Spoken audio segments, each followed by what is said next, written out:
Hello दोस्तों, नमस्ते। मैं प्रेम बदारा ऑफिशियल में आप लोगों का स्वागत करती हूँ। कैसे हैं आप लोग? आशा स्वस्थ व्यस्त मस्त होंगे।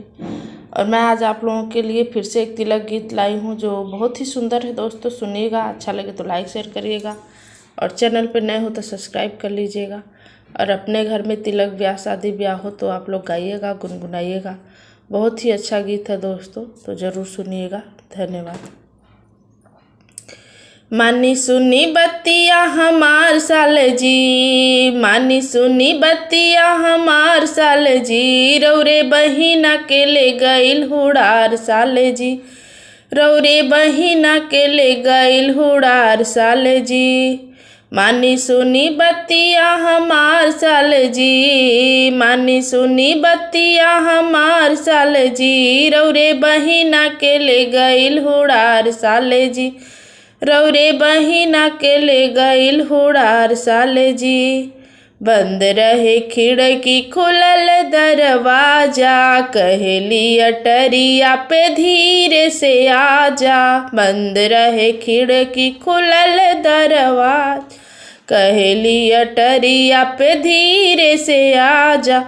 लेत रहली पुरुआ बयार साले जी, लेत रहली पुरुआ बयार साले जी, रौरे बहिना के ले गईल हुड़ार साले जी, रौरे बहिना के ले गईल हुड़ार साले जी। मानी सुनी बत्तिया हमार साले जी, मानी सुनी बत्तिया हमार साले जी, रौरे बुआ के ले गईल हुड़ार साले जी, रौरे बुआ के ले गईल हुड़ार साले जी। साज भइल घर से निकलली उ घूमे, रहिया सरहिया में लड़िका सला गेल चूमे।